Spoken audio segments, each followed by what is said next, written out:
Yarn.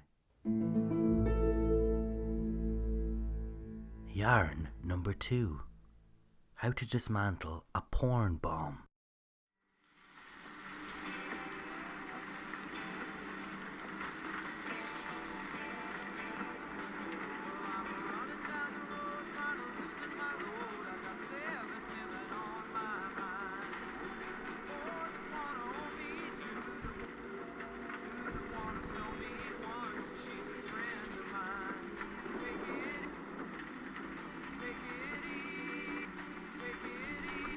The CD player cut out again.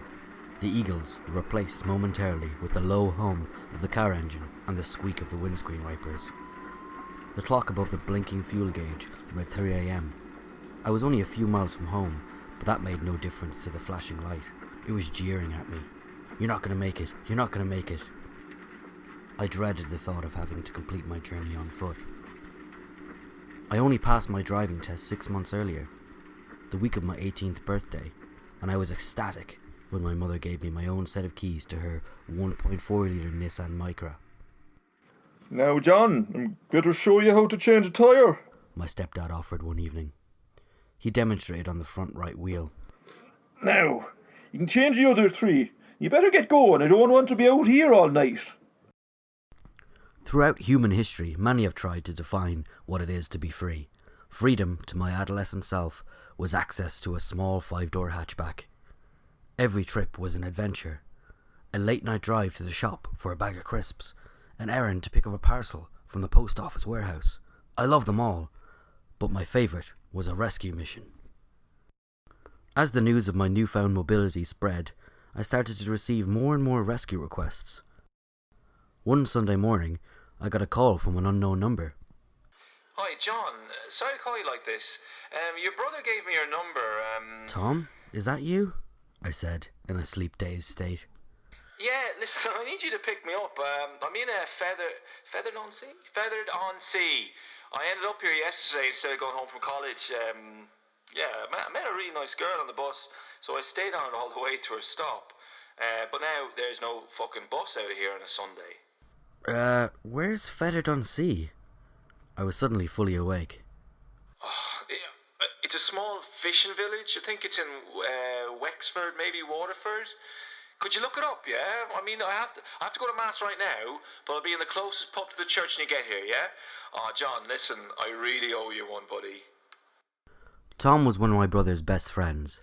I didn't know him that well, but I did know he wasn't the kind of guy who normally went to Mass.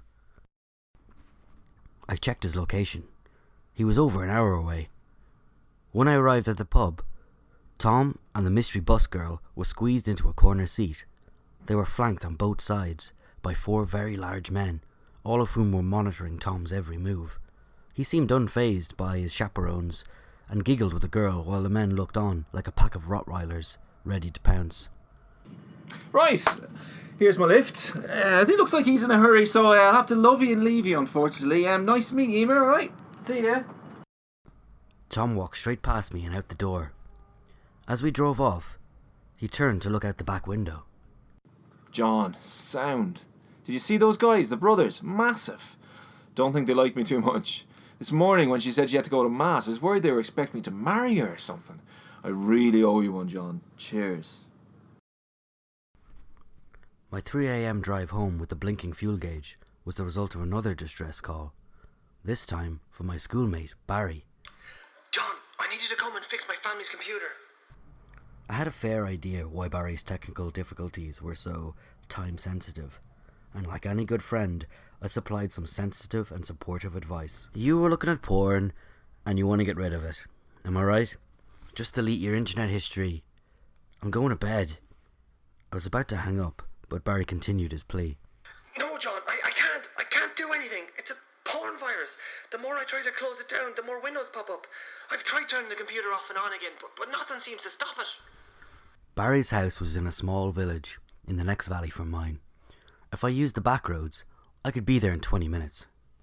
"I don't know, Barry. My parents are away for the weekend. I don't want to end up stranded somewhere with no petrol." When my ma checks her lot of numbers in the morning, she's going to see some stuff she definitely didn't gamble on. You're good with computers and that. You'll be able to fix it, no bother. Oh, please, John. His pathetic appeal won me over. Okay, Barry, I'm on my way. I turned my headlights off as I entered the drive so I wouldn't rouse Barry's sleeping parents. He ushered me through the back door. I inspected the computer. It was an easy fix, alright, but I couldn't help tormenting Barry by prolonging the investigation.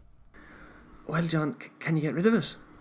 Give me a minute. It's hard to see anything with all these photos flying at me. Right. That should do it. It took a few minutes to close all the offending pop-ups.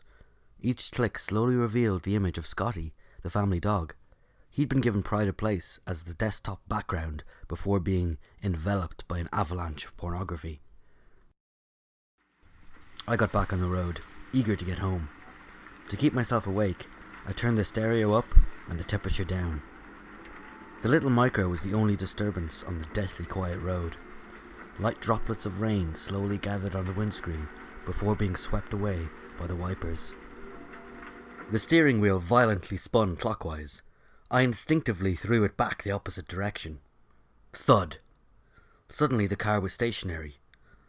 The view of the road out the windscreen was replaced by a close-up of a ditch, overlaid with a web of cracked glass. The engine was silent, but the stereo played on.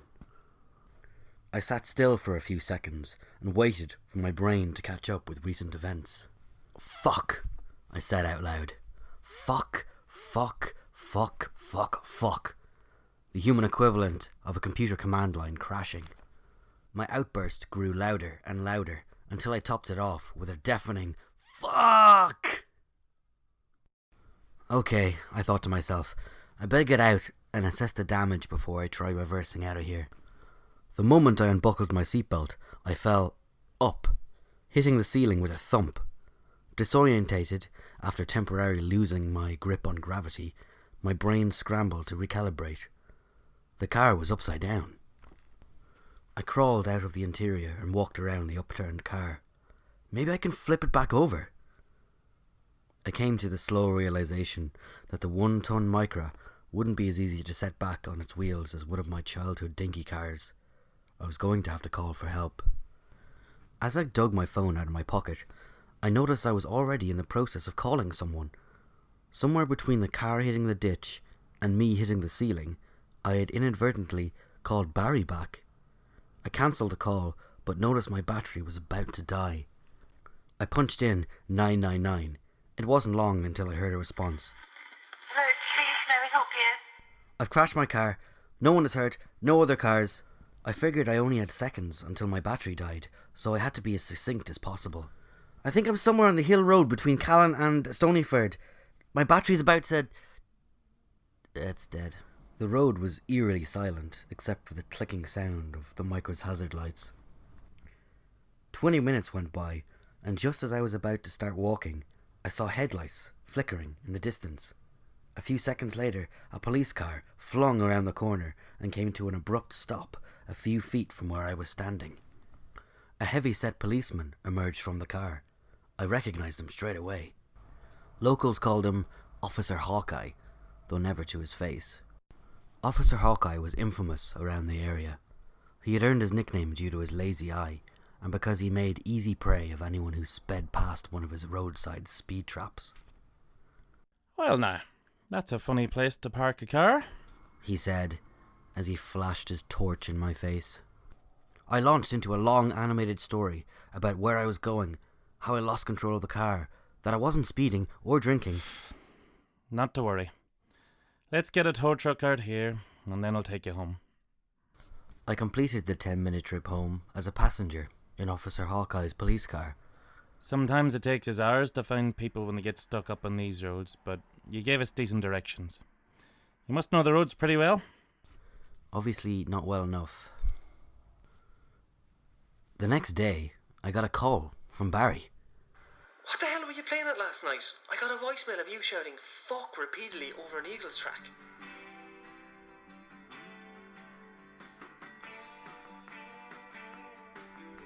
The Micra managed a full recovery. It returned from the garage in almost pristine condition. The only remnant of the crash was a pair of muddy footprints on the ceiling.